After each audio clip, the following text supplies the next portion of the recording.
The Sheffield Centre for HIV and Sexual Health produced this leaflet for practitioners, you know what I'm going to say, which is about how important it is that we talk to people about pleasure. Okay? The Daily Mail, I think it was, picked it up and said, look at this disgusting leaflet for young people talking about pleasure. First of all, it wasn't for young people, it was for practitioners. But also, we should be talking to young people about pleasure. They got so much flack for that they are so aware of doing anything else to do with pleasure and porn and stuff like that, that they just feel hamstrung. Like, they literally don't feel like they can do everything. And sexual health organisations all around the country feel that way. They have the Daily Mail fear, and it actively prevents people doing stuff. It's really depressing. Yeah, I think there's actually a moral panic about sex education. Yeah, I was going to sort of Gove-style panic about it. They think that, exactly what you say, they think that what we're going to teach young kids is how to be good in bed. And although now, looking at the faces, everyone's like, that would actually be lesson. But so much of sex education, I don't know. But we got nothing. I don't know about you, but at school we got nothing. So I learnt from porn and bad porn that the Indian guy at the local video shop so shouldn't have sold me, because like I was clearly 13 and not 18. And the joy of sex, not joy of the 70s version, the original 70s version, didn't learn anything from that. And then you get to the age where you're having it and you're like, wow, this is nothing the way it was advertised. I have no idea what to do. All that other stuff I watched was like performance art or something. Yeah. I know pretty much everything I know about sex from Eurotrash. Why isn't everyone dressing as a penguin? The giraffe puppets come in and sing a little song. I can't do it without my giraffe puppets. So that was it. We got absolutely nothing. I did not know anything whatsoever. So, you know, sorry, just to add, but it also includes relationship counselling, which is so necessary now, because we know that girls between the ages of around 14 to 17 are the new at-risk group for sexual violence and bullying relationships and abusive relationships. We also know that a lot of that abuse is normalised, so they'll say, oh, you know, he just pushed me, but that's what guys are like. No, they're not. Only abusive ones are like that. He'd slap me, but that's what, you know, just, I don't talk about that thing that makes him angry, so that's fine. This is completely normal, so they don't know it's abuse. And what sex and relationship counselling education would do is say, trust your instincts. Very basic things. You know, if something tells you it's wrong, but they don't have the vocabulary for it.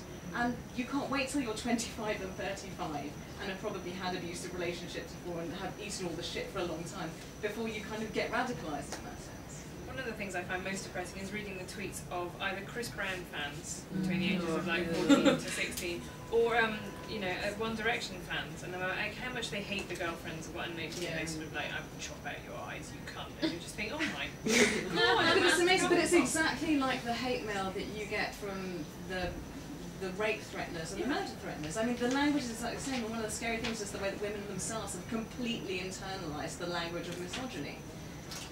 Yeah. And is that from, I mean, where do you think that's come from? Has that come from the media? It's from all around. I mean, the media now is such a diffuse thing that we could be talking about social media, we could talk about newspapers, we could talk about Heat magazine or Nuts magazine, whatever it is, or we can talk about advertising.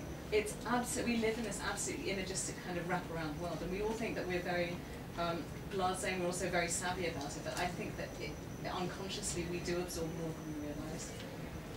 But who knows? I mean, so I don't know that much about it, but the new clause 20 that was tried to be passed for the Children and Families Bill, that was to get more sort of. Do you know more about? Do you know about that? Do you want to explain? I don't. It wasn't passed, was it? No, it was basically about getting more sex education into schools, to make it statutory, and to make sure that it includes stuff around consent. To me, if you're a sex educator and you're not teaching out consent, you're not doing it properly. It's less about the mechanics, yeah, it was more about sort of relationship. Yeah, but I think if you're teaching about the mechanics properly, you should be teaching about consent. I mean, yeah, I don't understand how some people feel they can not teach consent. Anyway, sorry, another rant, different rant. But I mean, my personal issue with that was that, yes, I was kind of hoping that my MP would vote for it. She's a Lib Dem, so she didn't. But she's really good on female genital mutilation. Swings and roundabouts. Yeah, swings and roundabouts. Yeah. So But the problem with it is that unless it came with funding for teachers to go on training courses and to have curriculum time, and it came with willing heads and willing governors who really, really wanted to do it, it would maybe have led to pretty crap sex ed. Isn't there sort of Ofsted pressure to make that happen now? Yeah. There's a much wider problem in schools, in that, not to get my lefty hat on, Michael Gogues at Gender for Schools, he's so much about, like, he wants to do academic subjects, like we should learn maths and we should learn Latin and we should learn things that you can test and you can sit down in an exam and you can know. He doesn't see a place, generally in his worldview, that school is a place where you discuss social, it's like more nebulous things. And I think that's a real issue, and I don't think Labour have fought back hard enough on that. But the idea that school is just a place where you go, essentially, they hand you on day one a list of, like, dates and kings, and then, you know, you leave again, and it's not a place where you learn generally how to be a human and a citizen in the world. And you've seen that in the way that they cut back, for example, citizenship as a subject, and they go, oh, such a whiffly-waffly subject, and you go, what, like voting? That's your idea of something that is like some crazy lefty pinko dream. And I think that sex ed has got something to do that, because it's seen as being something that shouldn't that be parents' responsibility. Well, maybe, but we know for a fact that lots of parents don't have the vocabulary to talk to their children. They've got terrible hang-ups about sex themselves. They won't do it. Yeah, but who wants to listen to their mum talking about blowjob plans? They do.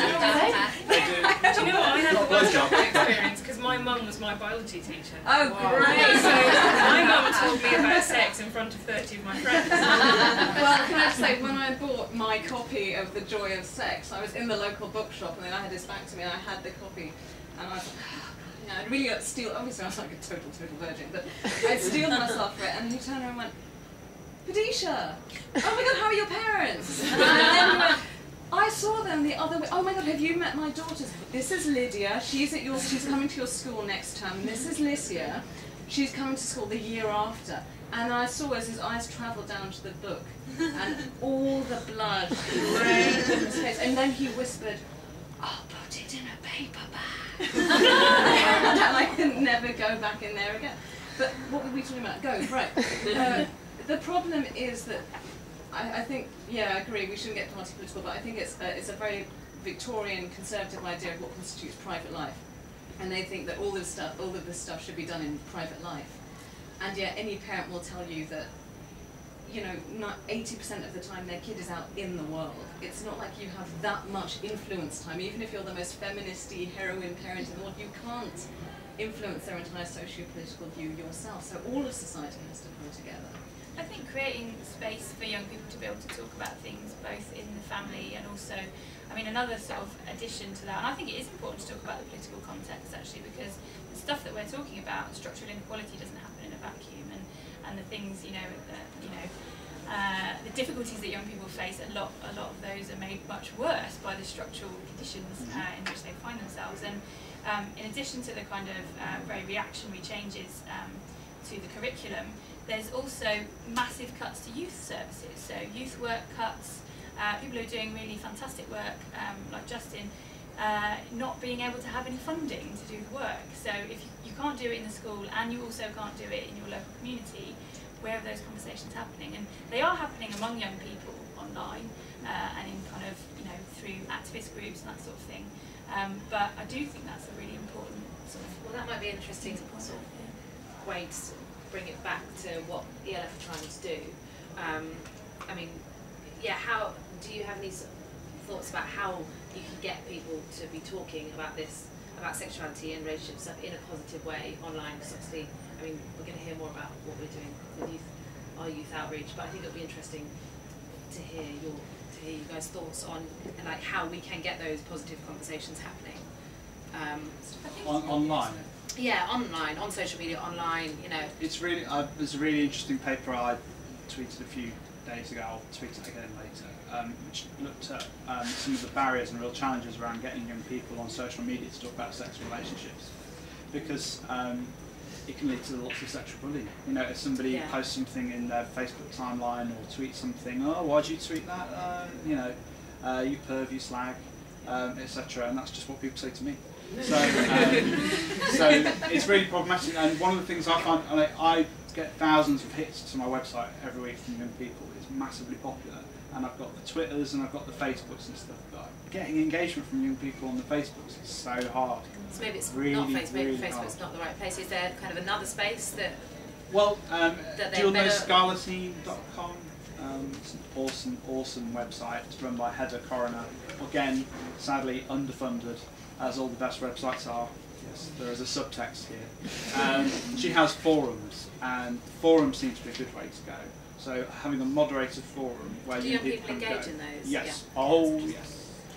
Anywhere Really, where really you, good where you can kind of sort of talk anonymously, or you can have a kind of a profile where you can either post anonymously or not. And some of the people, moderated, right? yeah, That's the yeah. difference between that and say Ask FM, where you do see just Yeah, and it serves a different purpose. So some sites or particular communities within sites will be specifically about asking questions, and people will kind of, young people themselves can be the kind of experts who are answering the questions, and there's a kind of community hive mind that kind of develops the norms around certain things, and that might be a kind of safer space in some ways. Even though there is also in other areas of the internet lots of e-bile and horrible language, there are other spaces that can be quite supportive, I think. I think that's another point actually I was wanting to raise earlier about young people's use of social media. They use different kinds of social media to do different versions of themselves. They create kind of different identities. So, you know, some of those guys who you'd have seen on that video being awful, would be very different in a completely different context. You know, they're in their room on a video, they're kind of angry at something and they're being horribly misogynistic, and girls too, on the bed. But people do different versions of themselves, so giving like a message board type thing where people can pick their own identity, it might mean that they're able to be more vulnerable and less kind of shouty and horrid, because they don't feel as threatened. But it's a when safer you're space for them, exactly. without bullying. Yeah, and that's one thing I think is important about kind of thinking about how young people engage with things is that I guess one thing I quite like about being able to do research is that you look at the context in which things happen and you kind of ask young people what things mean to them, rather than kind of seeing an image and kind of making an assumption about what's going on in that image. Even though, you know, things might be really shocking and there might be really horrendous things going on, but I think it's important to kind of, a lot of the time young people's voices are really absent from these debates. And I kind of was originally going to ask whether there were going to be any young people on the panel, and I wasn't sure if it was that, you know, that kind of event or whatever, but often it ends up being adults kind of, I feel a bit uncomfortable in a way, kind of saying this is what young people think, I'm the voice of young people. Yeah. We do talk to them though. You know, Yeah. yeah. Well, I think I think it's going to be explained a bit more how I think we're going to be trying to bring in young people into the debate. But I just think now maybe it's time to open it up to you guys and see if you've got any questions. I wanted to pick up on the moral panic point that you all raised, because so I was a teenager in the 90s, and back then it was like, ecstasy, you're all going to die, take drugs, and if you don't die from the rat poison, then you'll die from the water you drink. And none of us were really taking it. Like, we all knew people where we could buy it, but we didn't. We just weren't really that interested. And in the same way, I wonder, like, obviously all the kids know where they can look at porn, or they can bully people, or they can flash their boobs, or whatever they want to do. But I know you talked about a report, but what are the figures, as in how many kids are actually doing this on their Facebook profiles? Doing what? As in, like, so with girls, so with the Engaging in slut that shaming kind of- thing, or with the boys calling them out as slags, or that kind of, like, is it really a big problem, or is it a small problem that we have kind of amplified? It kind of depends on what kind of bullying and stuff we're talking about. But again, bullying is much more likely to happen than young people looking at sexual images, for instance. But the EU Kids Online report has got loads of stuff about this. It's really interesting. But one of the things they pointed out was that actually bullying happens in concurrence with offline bullying.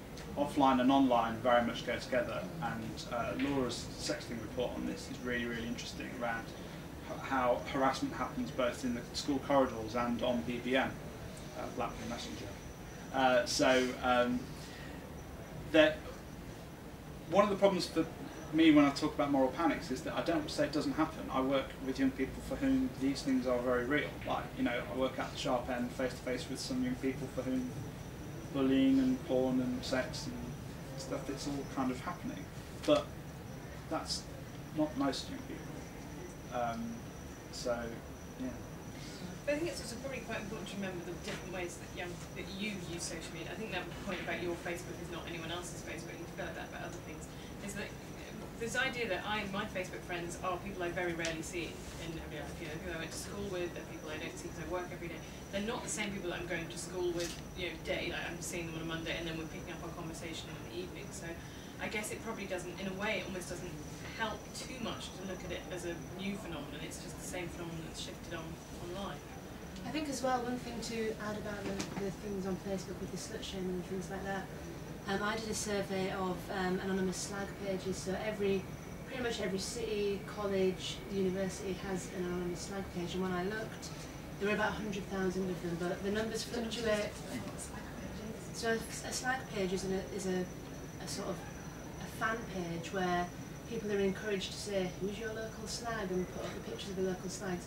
But it's not the sort of Salem witch trial thing you would imagine it is, because, and you should check out my Tumblr, moloch-industrial.tumblr.com, for some of this evidence that I found.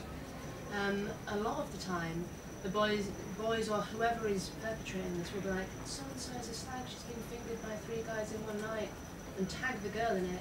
But the girl is just like, lol. And it's like, it's not like necessarily an immensely sinister thing. Like, there is a reciprocal relationship, and there's an interesting screenshot I put on the page where one of the girls has responded to being tagged in this way and has said, whoever did this, thank you, because loads of fit guys have added me now. So it's a relationship, it's not necessarily like a big witch hunt thing, I don't. There is a very sharp end to all of that, which is, I'm sure everyone knows about the Facebook pro-rape pages. Mm-hmm. Everyone knows what I'm talking about, right? So there are images of very extreme sexual violence, and they've been liked by hundreds of thousands of people. But what was really interesting structurally is that Facebook acted automatically on all kinds of, absolutely rightly, anti-Semitic, ageist, homophobic, racist, any other thing. Anyone who complained about misogyny, they had this, you know, they gave these bullshit, total bullshit, misogynist apologist, violence against women apologist answers, and it took how many? I mean, it took something like 500,000 names on a petition to get these totally explicitly pro-rape pages brought down, and they were liked by sort of countless and countless and countless people. I think fundamentally the problem is about not paying for media in that instance. Yeah. The old relationship with the old media was that you handed over your 50p and they gave you the product back, and if you didn't like it, you stopped buying it, and you had a very effective way of, you know, I mean, private eye still prints like, I've cancelled my subscription. And that just doesn't happen. We don't feel ownership over Facebook. If you don't like something that Facebook does, are you really going to take yourself off it, take all your friends off it, not have that medium to communicate with them? And that's one of the problems, is that these companies want to act like they're just a platform, but they can't. I don't think that model is sustainable. I don't think that Twitter and Facebook can keep just going, well, we're just over here, guys. Do you think they have a responsibility to be? Yeah, I do. I think, and I find it. I was writing today about Reddit, right? So I don't know if you're familiar with Reddit, but it's really wonderful in a lot of ways, and it has great stuff, and it's ripped off constantly more newspapers. It also hosts some subreddits that are called things like beating women, raping women, dead jailbait, and people post pictures of women either like gunshot wounds to the head or totally beaten and bruised about, lol, next time the bitch will get me a sandwich, and people kind of then comment on it, and it's utterly incredible. It's also owned by the company that also owns, it was bought by Condé Nast in 2006, it's now owned by the company that owns it, got spun off. So it's owned by this massive media company who are taking an enormous amount of money for it, and yet nobody is saying, if Vogue printed a spread of photos of women looking like they've been beaten up, which I think they actually did. I'm sure they have done. At some point. There's a massive outrage, but because it happens on the internet, in internet land, and even if there's a massive company behind it, people don't make that connection, and they don't hold people responsible in the same way. And I hope that that's a transitional thing, that we're learning to cope with that. Because, yeah, at the moment there is power without responsibility. I think that's where the sort of idea of activism comes in, because I guess my personal view about the sort of power of consumer choice is that that's pretty limited, even when it comes to corporations and newspapers. Whereas the kind of power of collective action through activism, I think, is pretty powerful. Activism does absolutely work. When you're in the middle of the revolution, it never feels like you're in a revolution. It absolutely does work, because certain things are completely indubitable. Sexual bullying, sexual violence. You can't now, what do deniers do? They question the figures, right? whether we're talking about genocides or climate change, the first thing to be nice to do is question figures. When you have 200,000 women go, no, this happens to me, this happened to me, it happened to women in Syria, it's happening in Haiti, it's happening in the Congo, you can no longer do that. And the internet has been an amazing tool for aggregating all of that information. Facebook folded when people began putting pressure on their advertising. As I said, hey, Boots Pharmacy, do you want to be next to this picture of, hey, look, I raped this woman and beat her up, it's hilarious. And it's totally disingenuous for them to pretend that they're not a business when they are, because if they weren't a business, Mark Zuckerberg wouldn't be a gajillionaire and a famous Republican, right? Is he? Yes, he came out. Mark. Because you thought it was a charity, right? You thought it was a charity. Yeah, just a few more thoughts kind of on what we're talking about. So I suppose with social media now, we're generating our own media content in a way, and you know, it's the power of the people what makes something trend. And I suppose two things. Well, a few things. Does that mean that we kind of get the media that we deserve almost? And also, one thing that came up in the last panel discussion, I think Sophie and I were talking about, was things like Rita Hora trending on Facebook, on Twitter, and things that you were talking about with, basically should social media, with the rape pages and stuff and all the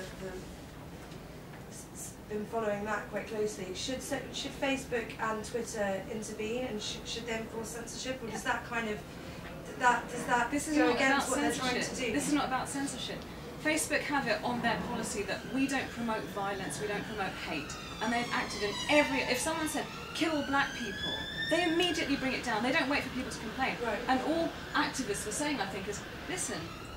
You have said that Facebook is against hate speech and against violence. Just enforce your policy. And they did enforce their policy, but for violence against women.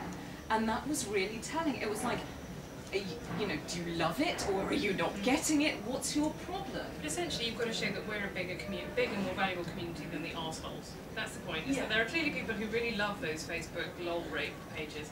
We've got to show to Facebook that there are more of us. We are upset about it, and that they would rather have us as their customers. How do we do that? So positive, so things like everyday sexism, and I've seen Twitter Youth Army, feminist Twitter Youth Army is another one I saw. So do you think it's about generating positive content that counters the negative content, and how do we achieve a kind of virality, because people do seem fascinated with the kind of content we've seen in the Monarch Industrial video? Do we need to create a virality and positive content that counters that? Could that be helpful? I think there's a fundamental problem that the media really likes negativity in it, that it was always focused on the bad. And actually, I would love to see more representations of young people just doing normal young people things, not when they've nicked a car or whatever it is. That's the only time that you ever see some kid in the media is someone in a hoodie flicking a V sign at David Cameron. That is a real problem. That's a massive structural problem with the media generally. But I would say that something like the Facebook rape campaign is a really good example, like you say, going after the advertisers, because these companies don't have strong moral feelings in themselves. They have strong financial feelings, and we know from the closure of the News of the World, we know from the Facebook rape campaign, that if you go, actually we know from the Mail over the Stephen Gately article, that if advertisers pull out, if they're an advertiser-funded business, they take that extremely seriously. I don't think generating positive content really does negate negative content. Like, if I punch someone in the face and then I give a kid a lolly, I punch them in the face. But I'd like to look around the world and see a few more lollies and a few fewer punches in the face. Yeah, and unicorns, really obviously, and all the other stuff would be, and it would be like this endless Mariah Carey video. It would be fantastic, but no one wants that. Yes, it. Okay. Yes, Well, Okay, so Do you want to? Yeah, I have a question. I mean, I'm kind of out of place here because I'm not in media. I'm pretty old school. I work in urban regen and community development. And for me, there's something to be said about face-to-face conversations. We're talking about generating content online social media activity, Twitter, blah, blah, blah, blah, blah, blah, blah. Just, I mean, and this is where I'll be coming from when I speak shortly, but I mean, it's about having conversations and getting people to influence each other and how they relate to each other in a very basic way, taking it back for me. Less about, I think that these sorts of campaigns are incredibly important and support what can be done in real life. In reality. Is this a good segue? Do you want to? No, I think Let's should definitely continue time questions. as well. Yeah, no, it's time. I mean, unless on the real please. life thing. I guess, yeah, I think you're right that there's a lot to be done in the offline world. I'm sure you agree with your own work, but I think it's really difficult to separate the two because actually, well, certainly with young people that I've kind of done research with, the online world and the offline world aren't, there's a real kind of interlinking of the online and the offline, and so I don't think it's kind of like one area is the more real area. Yeah.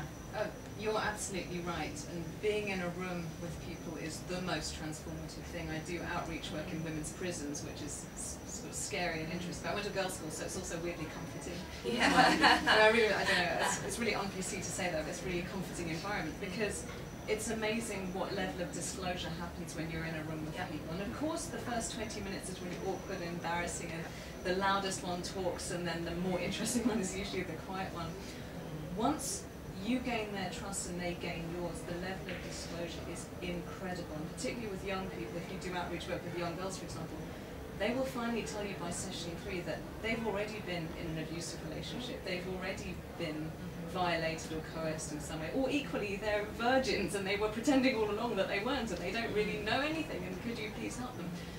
So this wariness we have about other people is just natural shyness and maybe a little bit of bigotry and prejudice, but we have to trust ourselves and trust other people that they'll meet us at each other's own level, and it works, and it's just amazingly transformative. And it's so easy to be cynical and say these young people or these older people, these people who committed crimes, well, they're so hardened by this point, or they're so thick you'll never get through to them.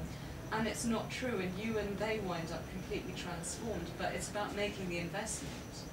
And of course that needs money and it needs time. Sure. Well, do you have a burning question? Yeah, go. Well, I was just thinking about what's happening now with Charles Saatchi, the King press, and now people are coming off Saatchi online, and they're taking action that way because they don't associate with somebody, and he's trying to minimise it, which is, I think to highlight actually what goes on in abuse, which is very subtle, and that she has come out that her mother abused her, is something that should actually be more gone into in depth for the media, and this is a very good opportunity. While he is trying to, he's even now trying to say, oh, I was just larking around. Playful tip. Playful tip. And then somebody comes on Facebook and then there's a subtext. I think it was on Artlist actually. He did the whole transcribing and then in brackets said, oh yeah, so you just always get someone around the throat, do you, when you're, that kind of thing. And I just thought, yeah, that's a very good use of social media. And the other thing I'd like to say is there's also a campaign to ban pornography, to get Google to ban pornography. And I think what's happened is the right and wrong thing is not very clear. That it's it's not okay for young children. And somebody came on and said, actually, it's not okay for adults to have. It's not a good way to relate to somebody else. It's not healthy. And healthy is a very good PC word because we can't say right or wrong. So you're saying you're not going to be able to relate very well to have a healthy sexual relationship with your spouse or partner if you've been brought up and thinking that is what sex is about. And that's the argument for self-regulation. If you expose yourself to this, you're actually damaged on a very deep psychological and psyche level. When you're actually having sex, those images will be flashing up. So you're disengaging from the actual act that you're supposed to be doing in a loving way. And the word love doesn't often is being separated from sex quite a lot for the younger generation. I have 4 children, various ages, so but I hear very little about what's going on. It leaks out, and it is something that is private to them. So I don't think, as much as I would like to be engaged with them, having a school take that seriously would be a very good idea, because it's about education. Otherwise they'll find it and it's not good educated. Well, maybe that is a good segue talking about sort of how we can reach out to young people. Francesca, do you want to tell us about that? Yeah, it's perfect actually. I mean, so my name is Francesca Coloca, and I've been volunteering with ELF for the past few months now. And what we aim to do with this next step of the Heartbreak Laundrette is not education. Actually, we don't seek to go out and educate a group of young people about sex, about relationships, about the use of social media. What we want to do in this next step of the campaign is invite young leaders from across East London, the East London boroughs, and say, let's have this conversation and see where you want to take it. And importantly, breaking down that us versus them, they, those young people, that sort of dichotomy, because it's not about that, and particularly using the networks that ELF has. East London Fawcett Group has great connections, great partnerships, great members, men and women alike, that contribute fantastically to campaigns, and it's introducing young people to those networks as well and empowering them to take on campaigns that they're interested in doing. So it's about discussing all these issues that we've been musing about tonight and in February and indeed over the past few months, and introducing that and even tagging along to the conversations that have already been going on, because as many of you have said, young people are talking about this stuff. They're not passive, absorbers of content. They're very actively discussing and participating, and so it's about ELF connecting with those young people in East London and seeing how we can support them to be activists, basically. And so how we aim to do that is by, sorry, I should have mentioned Sophie Rowan, who is a sex educator, will be working with me, and my background is in empowerment work, so working across East London to work with different communities. So what we'll be doing is we'll be connecting up with schools, youth groups, anybody who has an interest in young people and their development, and inviting them to a workshop. So an evening much like this, having this conversation with them, and hopefully a panel of distinguished guests as well, and really sort of trying to elicit what their concerns are and how they would like to address the issues. We have ideas about what those themes might, emerge, but it's up to them ultimately, because that's how empowerment work works. It's about saying, what are the issues for you, and how can we help you if you need help to do something about it. So that's broadly it. I mean, again, we aim to do this in a workshop in an evening in September, so the beginning of the school term. Aim to be working with 16 to 19-year-olds, and yeah, hopefully recruit some Heartbreak Laundrette champions to lead the project forward on the youth outreach side. Thank you, that's it. Thank you so much to the panel. That was a great discussion. I think we'll all be standing around for a bit, so if you've got any other questions that you get a chance to ask, I think, feel free to, and I hope the discussion continues.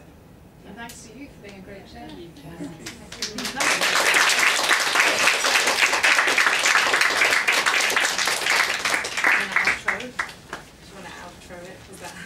Is there anything else to add? I don't think so. I think just to say thanks ever so much for everybody for coming, and particularly for the questions from the audience that we had. It's always really great to get everyone engaging with the conversation. But yeah, go and have a drink, and we can hang around in here now as long as we want. So yeah, let's keep chatting.